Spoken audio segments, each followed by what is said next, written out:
Hey, another division game against Washington.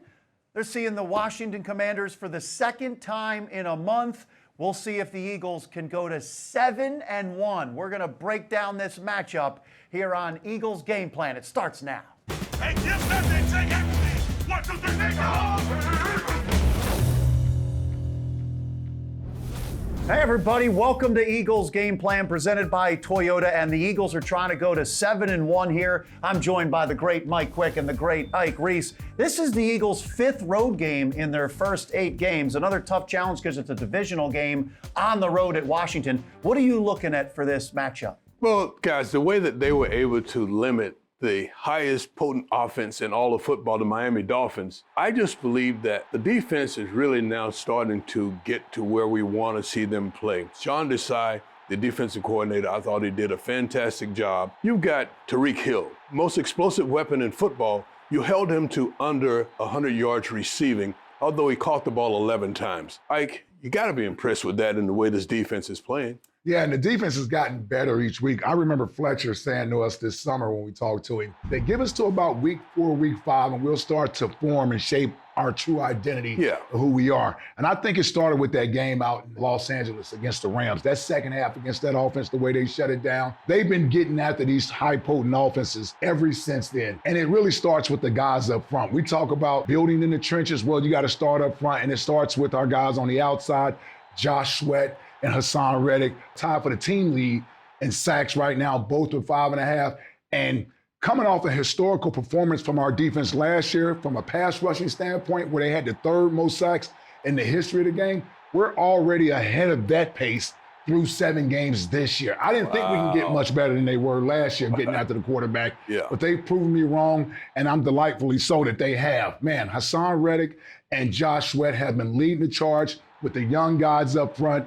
Quarterbacks are in fear literally every week, worrying about where the pressure is going to come from. And it starts with those 2 outside rushers. Especially Washington, because they've given up 40 sacks. Sam Howell's been sacked more than any quarterback in the NFL by a wide margin. But let's talk about the Birds offense. Let's dive into some tape study here with Fran Duffy. He is with the Eagles offensive coordinator, Brian Johnson. This is presented by Chickies and Pete's.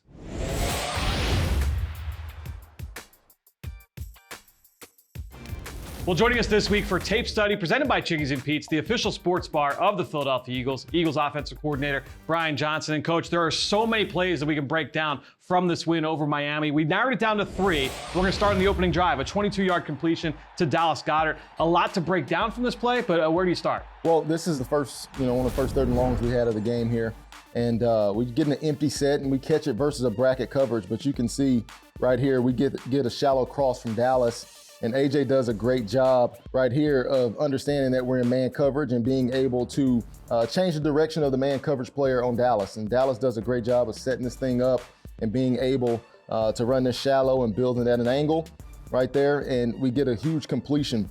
You see Jalen here does a great job in the pocket of being able to just create some operational space. This is one of the hardest things to do as a quarterback is when you're moving left in the pocket, but your read is taking you right.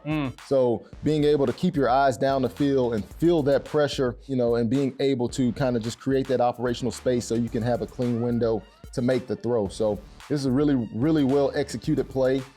Great route discipline by the receivers. And you see Devontae here does a great job of using forcible hands to create this block and being able to turn this into an explosive play on a 3rd and long. That was a huge conversion. All right, well, let's take a look now. A big completion for A.J. Brown. This one came in the second half, a scramble drill from Jalen Hurts. What happens on this play? Well, just another great job by Jay and A.J. This is a 4th and 3 right here. So we were going forward in the plus territory, so we got right here just a simple concept right here where, AJ is going to be short, Dallas is going to be deep here, and you got a chance to kind of bang it on him for the first down right here. And we don't, you see Jay kind of pulls the trigger and pulls it down right there and creates on the scramble. But this is just great secondary reactions by everybody on the offense. And you can see once the scramble happens of guys initiating their scramble rules and then really just reacting fast to the scramble of creating space for the quarterback, right? So AJ going deep, right? You can see Kenny Gainwell trying to get into the vision. You see Dallas being able to come back into the quarterback's vision, everybody having stick awareness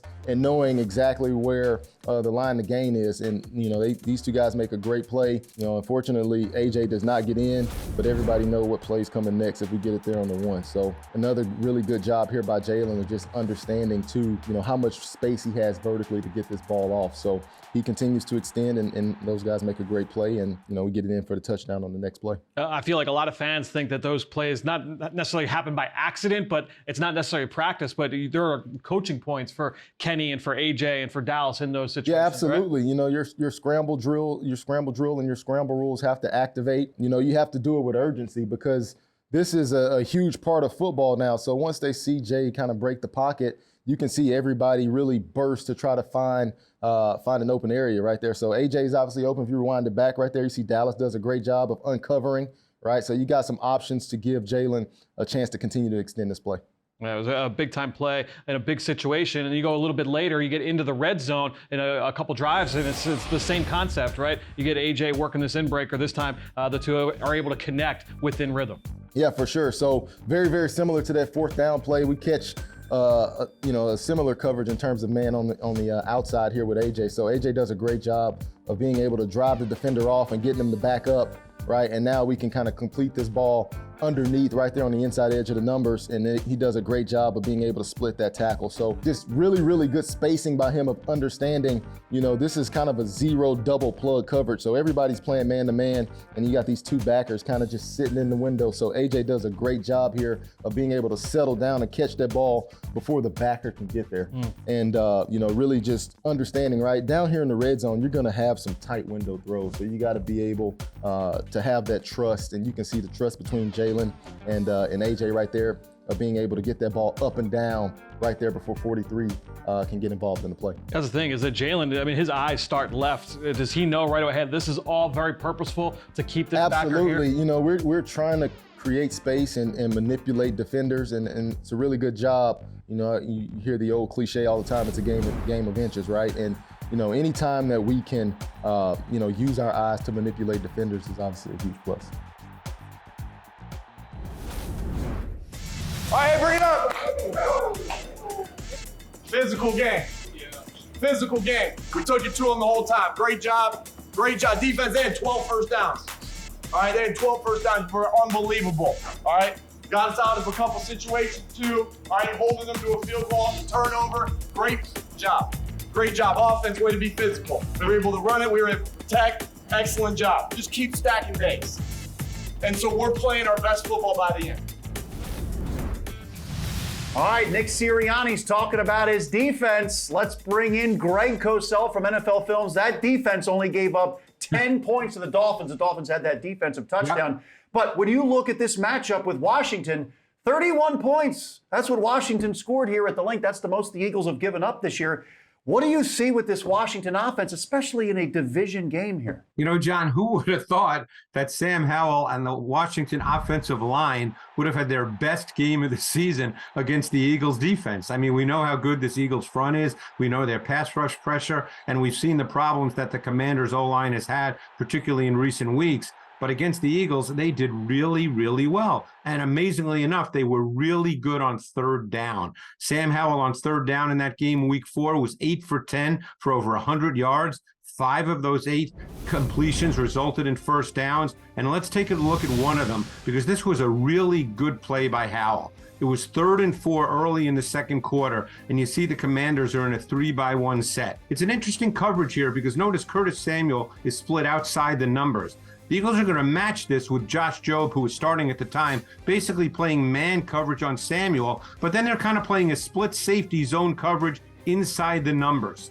Now, the Commanders are going to run a high-low concept to the wide side of the field with tight end Logan Thomas running the corner route and Jahan Dotson the sit route. Now, remember, this is 3rd and 4, so Howell looks to Dotson on the sit route. Doesn't like it, doesn't want to make that throw. So now what he's going to do is he's going to move his feet. This is really good by Sam Howell, and he's going to work to the boundary side with ex-receiver Terry McLaurin and back Antonio Gibson. McLaurin would run a kind of a 7-stop, settle into a void in the zone coverage. Gibson, after chipping, would release late and grab the eyes of corner Darius Slay, and that further opened the window to McLaurin. And Howell, late in the down, really good quarterbacking, late in the down, bodies kind of getting around him, would make a really good throw, and it would turn into a 24-yard gain. This was really high-level quarterbacking for the young quarterback, and now it's very reflective and representative of what he did against the Eagles week 4. Now, it hasn't always been like that, obviously, guys, but he played really well week 4 against the Eagles. Greg, when you talk about that, it really speaks to the toughness of Sam Howell, I think. Yes. And I thought he was really tough in that game. You know, the kid's been sacked 40 times this season, yes, but he still continues to fight. Speak a little bit about that, because I thought that was probably the hallmark of that performance against the Eagles, the toughness that he showed and his ability to run with the football. You're 100% right, because one thing that stands out about Howell, and you even saw it last week when he was sacked 5 times in the first half, and it was quick sacks. I mean, these were not plays where he held the ball, and he comes out in the second half as if he wasn't even sacked, and he just stood in the pocket and waited and made throws. And, you know, some were really good, some were not so good, but he stands and delivers. He's got that ability to work in muddied pockets and not really be affected in a bad way by pressure. That's a really good point you made, and I think that's one of the things when you watch the tape of Sam Howell that really stands out. G, you brought up Terry McLaurin. He seems to have a very good game against the Eagles whenever they line up against us, no matter who his quarterback is. And I'm interested in what Sean decided to sort of do to sort of get Terry and Sam Howell off their rhythm. Well, I think, Ike, one of the things with McLaurin that makes it difficult to really hone in on him is, as you know, he lines up all over the formation. He's not just an outside guy. He'll be a slot guy as well. They'll put him in motion at times, although they do that more with Curtis Samuel. But he's clearly a guy that they line up all over, so it's not so easy just to say, hey, let's bracket him, let's double him, let's do something specific for Terry McLaurin. And I've always felt that McLaurin, despite his size, he's a tougher receiver than you think. He makes tough catches, and he goes up and gets the ball. He makes contested catches. So we'll see. Last week's game, obviously, against the Dolphins was a totally different animal when you had to play against Tua and that style of pass game. This is not that style of pass game, but McLaurin is still, in my view, the number one target that you have to take away. All right, Greg, thank you very much for the breakdown. We're going to see you in a little bit. Appreciate it. Thanks, John. And of course, joining this secondary this week, Kevin Byard. What a trade by Howie Roseman. He's third in interceptions in the NFL since he was drafted in 2016. Explain to everybody how excited you are, because I see you smiling already about this acquisition. You sound surprised. Like, this is Howie. This Howie is what he season. does. Yeah, exactly. Howie season. When I found out about the trade earlier, I was ecstatic, because you're talking about one of the best playmakers in the secondary position. He is a true ball hawk, and he's a physical corner. So you get these players in the secondary, they're usually one-dimensional. Kevin Byard is one of those guys who is physical against the run, can affect the pass, whether he's a blitzer or he's a guy playing in the deep half or the deep third of the field, and he knows how to play the ball in the air. This is a tremendous pickup for a defense. The only thing that's lacking in this defense right now is the ability to take the ball away from the opposing team. Only 3 interceptions so far on the season. That's unlike a typical Eagles defense. Bringing in this young man is definitely going to increase our chances of being opportunistic.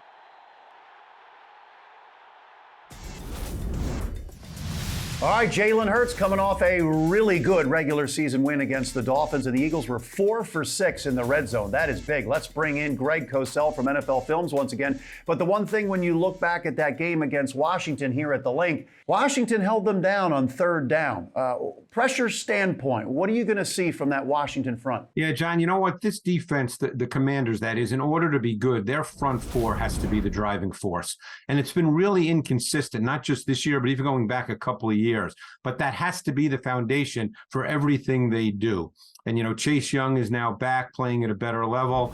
They've got 2 really good tackles inside. They've got good individual players. So let's go to a play from last week against the Giants. I think, you know, this is the kind of thing you're going to need to see. They're going to need to be able to do, particularly on 3rd down. They're going to line up basically with a 6-man front, 2 players in each A gap. So it's a 6-man front. And you're going to get the one-on-one with Chase Young against the left tackle, Justin Pugh. Now, obviously, he's going to be going against Mailata, not Pugh, but here he wins one-on-one. These are the kinds of plays that they're going to have to make. This has to be foundationally how they play defense, because structurally and with personnel on the back end, they're a totally different defense now than when the Eagles played them week 4. As you guys remember, they were playing Emmanuel Forbes as their boundary corner in nickel. Forbes has since been benched. He only plays in their dime, very few snaps. So their secondary looks totally different. And they don't play big nickel with 3 safeties anymore due to injury. So they basically play with 3 linebackers at times. So this defense is totally different than what the Eagles faced in the week 4 matchup. Yeah, different looking back in, G. And I know Washington was hopeful that it would be better than it had been earlier in the year. I'm still seeing a lot of the same issues.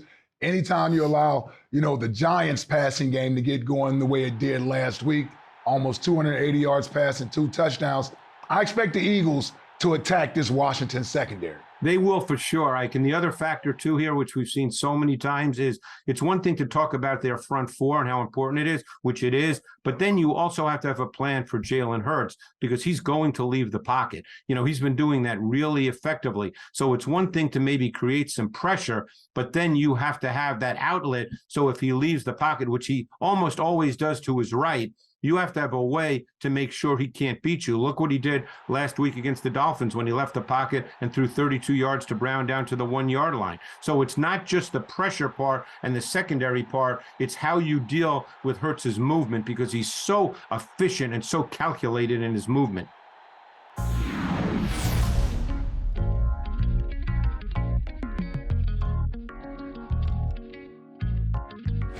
All right, welcome back to Eagles Game Plan presented by Toyota. And A.J. Brown has been a beast. 2nd in the NFL in receiving yards behind Tyreek Hill. He's on pace for almost 2,000 yards. So I am betting one of these guys is going to take A.J. Brown for call my shot. Am I right? It certainly would be the safe call. Who's doing it? Listen, I'm not going to say A.J. because that's too obvious. Yes, Right. I think he'll go for over 125 yards in receiving. Again? Again. But that's just too obvious. I believe in this game that we're going to have a special teams touchdown. Oh. Who? Oh. I'm just saying. Who? Brenton Covey. I'm just saying. Brenton Covey, Boston Scott? Boston listen, Scott? I like what Michael Clay's special team unit has been doing over the past few weeks. And there's someone in the studio room that really likes special teams, so I'm calling a special teams touchdown. But see, he's got both sides now because he can get a block. Yes. He can have it either kind of way. But think about the odds. So I'm going with the special teams touchdown. And check this out. I like it. Well, I'm going defensive touchdown. And I'm going with either Big Baby Davis, Don't narrow it down. Jordan Just Davis. go No, because it has to be specific. Because Okay. it's going to be a sack, fumble, recovery for a touchdown. Relax over there, Clarky. I'm going with Big Baby Davis, or I'm going with the Baby Rhino and Jalen Carter. Love it. So one of the 2 young defensive tackles gets a touchdown. See, I I like that. He should be a little more specific, though, because you've got to narrow it down. He should go with 2 guys. Covey. All right. Going with Covey. There you go. I was trying to help you out here to win this. Call your shot. I appreciate it. Thanks for watching, everybody. Eagles Commanders coming up. Thanks to Mike Quick and Ike Reese, everybody. Enjoy the game. Eagles Game Plan is brought to you by Pepsi. 0 sugar. 0 never tasted so good. That's what I like. Toyota, your local tri-state Toyota dealers, proud automotive partner of the Philadelphia Eagles. NovaCare Rehabilitation, the power of physical therapy.